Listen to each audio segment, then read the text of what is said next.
अस्सलाम वालेकुम स्टूडेंट्स, आज हम जायज़ा मशक 1 के सवाल नंबर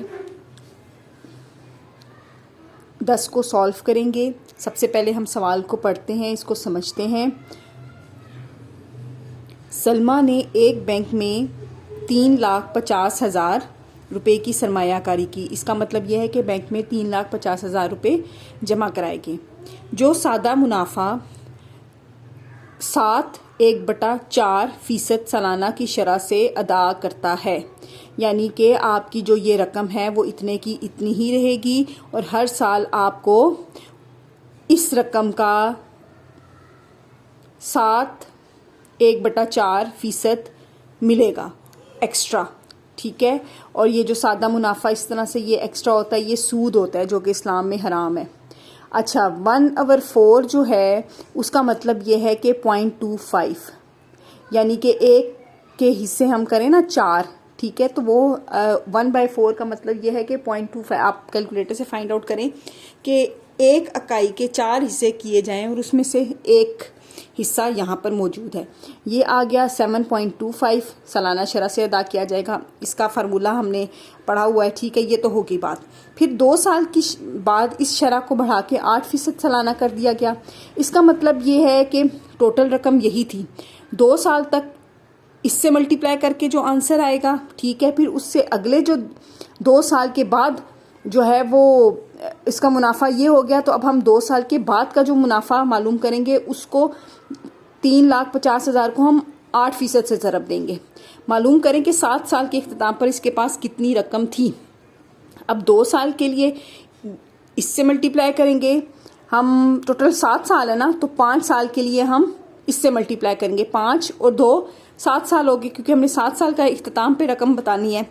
अब 7 साल के इख्तिताम पे जो रकम आएगी वो तो हमने इसका 2 साल का मुनाफा मालूम किया, इसका 5 साल का मुनाफा मालूम किया, तो टोटल रकम उसके पास कितनी होगी? 2 साल का मुनाफा, 5 साल का मुनाफा और ये वाली रकम जो उसने जमा करवाई थी।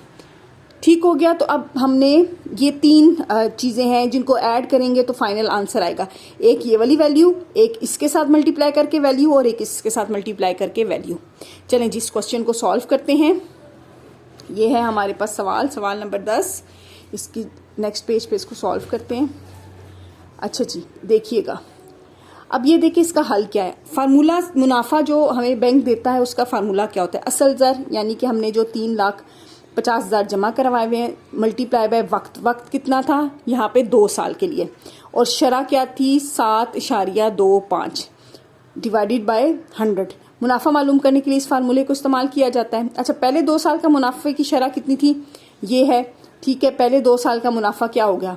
असल ज़र, ठीक है, असल ज़र ये आ गई, वक्त 2 साल आगे, शरह ये आगे, इसमें आपने फीसद का निशान नहीं डालना, ठीक है, और ये डिवाइडेड बाय 100। अब ये 2 जीरो जो हैं इस 2 जीरोस के साथ कट के ये 3,5,0,0 रह गया। 2 से मल्टीप्लाई किया तो ये 7,000 हो जाएगा और ये 7/4 है, ठीक है। इसको आप क्या करेंगे, 7.25 भी ये है, ठीक है, तो इसको 7.25 कर दिया। कैलकुलेटर से सिंपल फाइंड आउट करें। अच्छा जी, अब ये 7.25 है, इस पॉइंट को ख़त्म करना है, तो हमने क्या किया, इस पॉइंट के नीचे 1 लगा दिया और ये 1 2 जीरोस आगे, 2 जीरोस आगे, इस तरह से। अब ये 2 जीरो कट गए, तो 70 को हमने मल्टीप्लाई किया 725 से, ठीक है। कैलकुलेटर के थ्रू हम अगर इसको फाइंड आउट करें तो हमारा आंसर आता है 50750। ये हमारा आंसर आता है कैलकुलेटर के थ्रू, ठीक है। अब बकाया 5 साल के मुनाफे की शरह क्या थी? 8% है। वही वाला फार्मूला अप्लाई किया। कौन से वाला फार्मूला? ये जो ऊपर वाला फार्मूला है। असल ज़र को मल्टीप्लाई करना है वक्त से और फिर शरह से और फिर डिवाइड करना है 100 से। तो ये हमारे पास आ गई असल ज़र। इसको हमने 5 साल जो है वो हमारी वक्त है और 8 हमारी शरह है और डिवाइडेड बाय 100 है, ठीक है। अब इसको हमने सॉल्व किया, ये 2 जीरोस के साथ कट के 3500, 8 5 जार 40, तो इसको और इससे मल्टीप्लाई किया तो 140000 आ गया। ये तो सिंपल मल्टीप्लाई किया है हमने कैलकुलेटर से, ठीक है। 5 साल मुनाफे की रकम कितनी होगी? ये, और ये वाली रकम कौन सी थी? पहले 2 साल मुनाफे की रकम, 2 साल मुनाफा की रकम, ठीक हो गया। अब ये 2 साल मुनाफे की रकम और ये वाली जो 5 साल के मुनाफे की रकम है, इन दोनों को जमा करेंगे तो ये हमारे पास जो टोटल 7 साल का मुनाफे की रकम है ना, 2 साल मुनाफे की रकम जमा 5 साल मुनाफे की रकम, तो हमने इन दोनों को जमा किया तो ये आ गया 190750। ठीक हो गया। अब क्या है कि उसने हमसे पूछा तो ये नहीं है मुनाफा, उसने पूछा है 7 साल के इख्तिताम में कुल रकम कितनी है। तो कुल रकम तो वही होगी ना जो जमा कराई गई होगी और जो मुनाफा होगा। अब सूद का यही तो कॉन्सेप्ट है कि जो जमा हम रकम कराते हैं वो उतने की उतनी ही रहती है और ऊपर सिर्फ मुनाफा मिलता है।